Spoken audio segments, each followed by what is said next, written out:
Thaís Bilenque, quem são os infiltrados no Banco Central? O que eles fazem? Então, Toledo, são dois servidores de carreira do Banco Central que descobriu-se, uma longa investigação que começou no próprio Banco Central, descobriu-se que remunerados pelo Daniel Worcaro passavam informações muito estratégicas para o dono do Banco Master. Então, vamos lá, quem são eles? Primeiro é o Paulo Sérgio Souza e o outro é o Bellini Santana.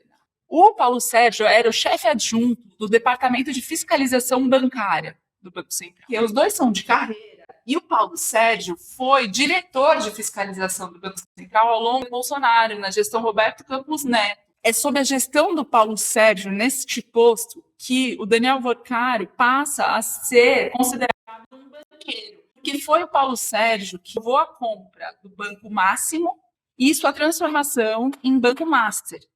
Então, portanto, o Worcaro deve ao Paulo Sérgio o título de banqueiro.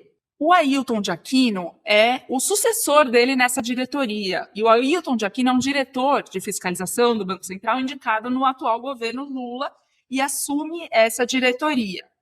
Nisso que ele assume a diretoria, o Paulo Sérgio está de volta ao posto de origem, que era o Departamento de Supervisão Bancária, e o Galípolo, pouco tempo depois, meses depois, assume a presidência do Banco Central, Gabriel Galípolo, que assume em janeiro de 2025. Então, você tem essa nova configuração. Em março de 2025, o BRB, o Banco de Brasília, aprova a compra do Banco Master no seu conselho. E esse processo passa a ser submetido para o Banco Central aprovar ou não. E o Aquino, que era o diretor de fiscalização, ainda começa a olhar com lupa muito bem olhado esse processo, porque já se sabia de inconsistências nos números do Banco Master. Ele cria um grupo de trabalho e depois sobe para um colegiado de diretores, quando ele começa a perceber que tem números aí que estão apontando um problema, e não é só de ordem de tamanho de ativo, mas sim um problema criminal. Ele aciona o Ministério Público. A gente está agora em março de 2025, um ano atrás, mais ou menos. Em paralelo a essa comunicação oficial ao Ministério Público, o Banco Central passa a investigar internamente, investigar a evolução de patrimônio, colher depoimento de pessoas, fazer dentro dos recursos que pode. O Banco Central começa a tentar entender o que tinha acontecido nesse processo. Uma auditoria interna do Banco Central é instalada em setembro de 2025. E em 18 de novembro, o Banco Central decreta a liquidação extrajudicial. Uma semana depois da decretação da liquidação extrajudicial, o Paulo Sérgio, ex-diretor, sai de férias. Ele saiu de férias e, basicamente, ele nunca voltou, porque o que aconteceu desde então?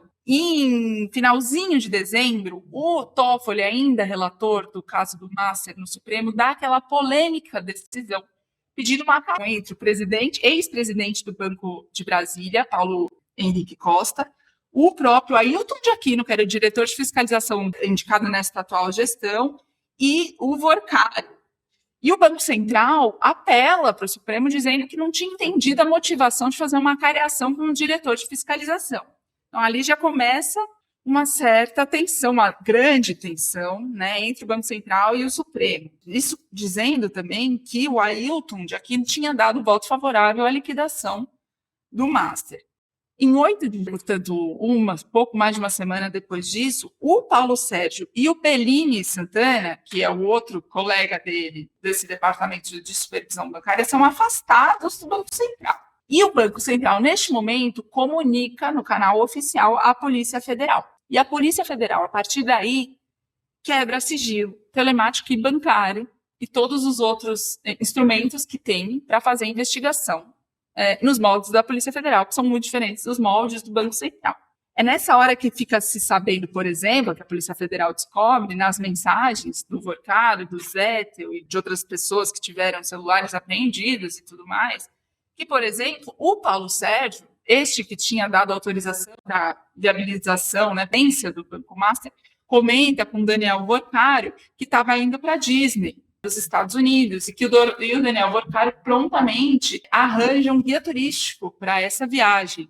Então, você começa a entender, fora pagamentos regulares para ele para o Paulo Sérgio e para o Bellini através dessa máquina de pessoas jurídicas operadas pelo Fabiano Zettel. O que eles estavam fornecendo para o Vorkar em troca de tantos mimos e pagamentos? Eles forneciam informações do tipo: acharam um alerta, piscou um alerta aqui sobre o Banco Master em tal área. Ou então eles recebiam uma minuta de um documento que o Master ia enviar para o Banco Central, e aí eles falavam: olha, nos parâmetros do banco é melhor você usar essa palavra e não aquela. Melhor você citar esse argumento e não aquele.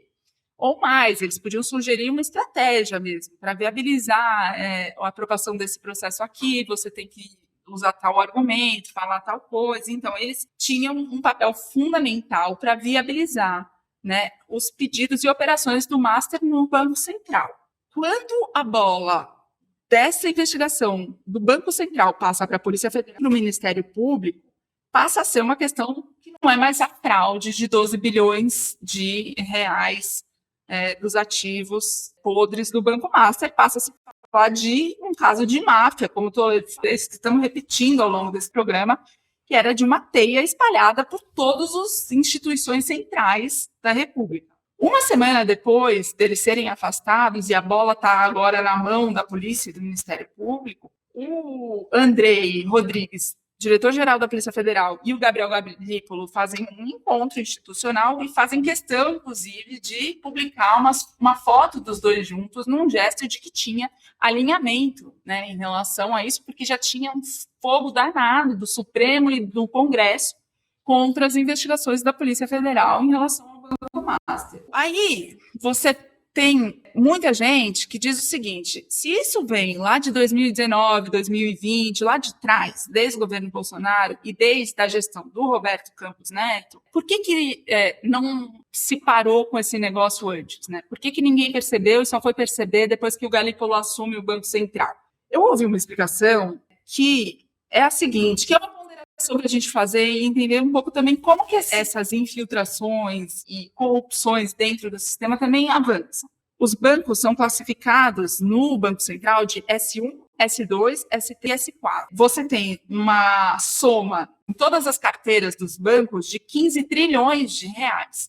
Dependendo da soma das carteiras daquele banco, ele é um S1 ou ele é um S4. A fraude de 12 bilhões de reais do Master configura o banco, a fraude de 12 bi, a soma na carteira do Master configura ele como S3, ou seja, ele é um banco pequeno-médio para o padrão de referência do Banco Central. E um banco S3, ele não vai subir para a mesa do presidente, que vai instalar uma reunião colegiada para decidir o que vai fazer. Um banco S3, ele fica em instâncias inferiores no processo do Banco Central. Só que isso, de um lado, pode ajudar a explicar como é que eles avançaram tanto nessa infiltração e corrupção dentro do Banco Central, mas, de outro lado, tira o argumento do próprio Banco Master, dizendo que ele queria fazer essas aquisições e todas essas operações, e quem resistia a ele por uma perseguição de mercado eram os grandes bancos. Isso não faz sentido quando você vê que ele não fazia coceguinha em termos de carteira, em valores, nos grandes bancos. Tanto que, para o Banco Central, eles nem mereciam a atenção do presidente. Só que, quando assume o Gabriel Galípolo e o Ailton de Aquino, que já tinha assumido na gestão Lula, eles mudam o olhar para esse caso, porque você tinha sinais de problema de liquidez no banco desde 2024, pelo menos, e no Congresso já se falava muito da perseguição do Daniel Vorcaro. Então, quando o Banco Central, na nova gestão, olha, ela descobre que tinha ali um grande rombo e que precisaria ser investigado, mas não só internamente. Agora que eles estão no âmbito da Polícia Federal, do inquérito criminal, eles vão sofrer todos os passos deste processo lá. E dentro do Banco Central também. Esses limites em números absolutos do Banco Central já tinham mostrado ser um critério muito frágil no caso das fintechs, né? Que abriu a porta para que as que não tinham um volume muito grande não fossem fiscalizadas. E agora, independentemente da taxa de crescimento do banco, também ficou sob o radar, debaixo do radar, abaixo do radar. E, enfim, demorou demais para ser visto. Com isso, também você não precisa cooptar necessariamente as mais altas instâncias do banco, né? Basta cooptar as intermediárias. Muito bom. Vamos então agora para a inteligência superficial para ver se a gente melhora o nosso desempenho?